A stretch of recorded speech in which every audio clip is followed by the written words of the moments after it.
This is a Polaris Magnum 425, 1996.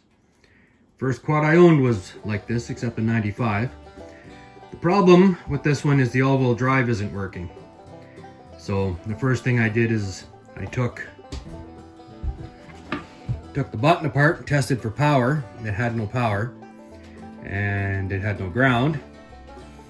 So I followed the wires into this mess, and I looked for some posts that were power and ground, key on power and ground, and I just moved the wires.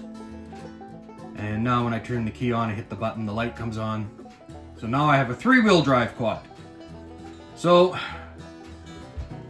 first thing I did is I opened that up and found that the everything was packed with grease.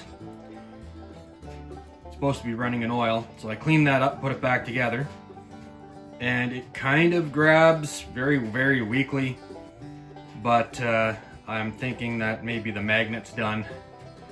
So I am going to show you how to test that. So here's the one I took out of a donor quad, and what you can do is you take your wires and you check the resistance, and it should be around 23 ohms. Now when I first tested it, it was really weird. It was in the 200s and not a steady number. It was drop, drop, drop, drop, drop. It was just dropping down. So I used a battery charger that's on all the time, and I clipped it on there, ran 12 volts through it. I touched the bolt inside, and the bolt would stick. Not very strong, but it did stick. And then I tested again for resistance, and it was 23. So I think this one's good, but I'm gonna go and test the one that's on the quad. So I'm gonna take a picture, because I gotta remember where I clipped on my wires, or where they're factory clipped on, because those ones I haven't moved. And I'm gonna test the resistance on the magnet on that one. All right. So this one is the wire I'm looking for. And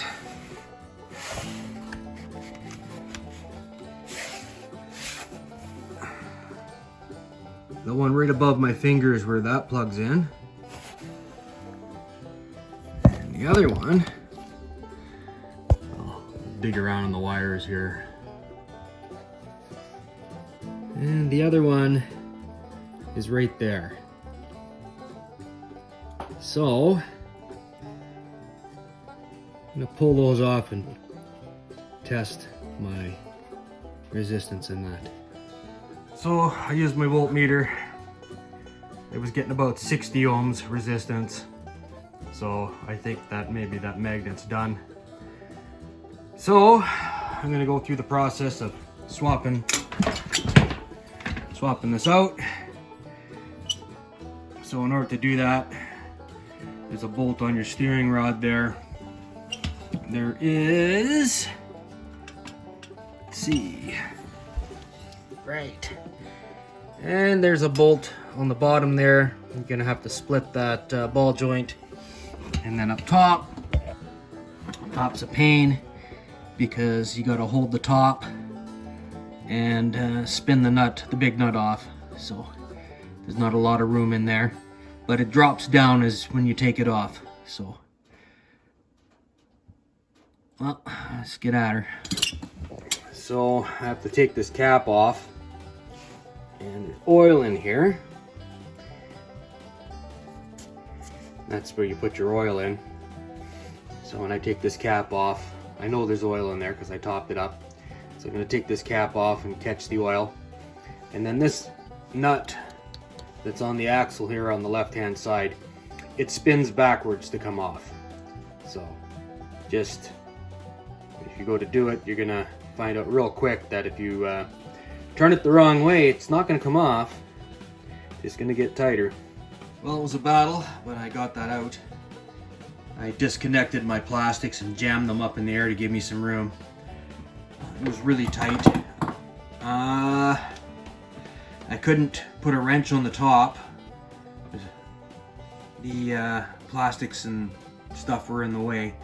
And I couldn't take the plastics off because all these racks are all welded up, and it's gonna be a nightmare to try and take them apart.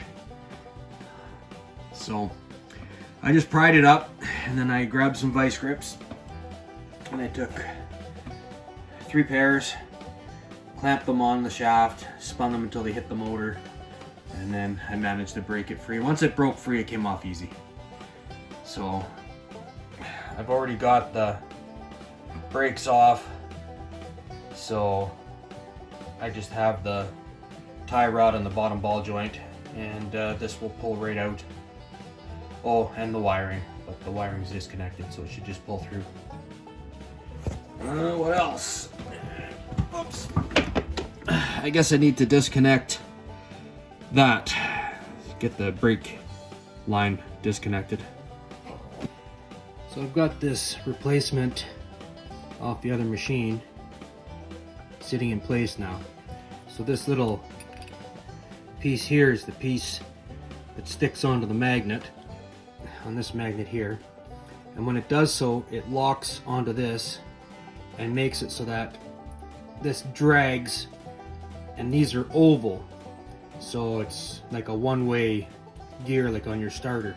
So what happens is when these roll, they stick out and they reach higher and they grab inside your drum, and that's what gives you your all-wheel drive. It creates the friction.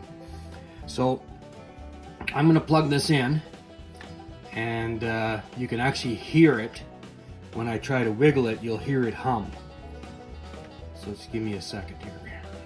Alright, so I got it on that battery charger and I can feel it.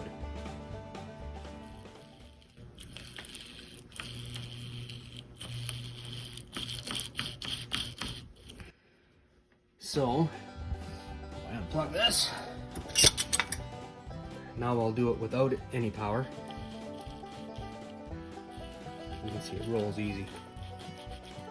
So, I think I have this fixed. I just have to put it together. Now, if you're losing oil past your hub, those O-rings can be changed. So, you can go to order them at Polaris, or even go to a place that sells auto parts, and they should be able to match you up. So I've got one of these pumps that works for putting oil into the leg of a boat, and it works really good for applications like this. So I'm just going to use some automatic transmission fluid, and I'm going to fill that hub half full. And you have to be patient because the oil has to run through the bearings. So once I do that, I'll close it up and test it. So I'm going to fire this up and test it and see if it spins. Now to do that, you got to get your back tires in the air. If they're not in the air, then your front's not going to engage.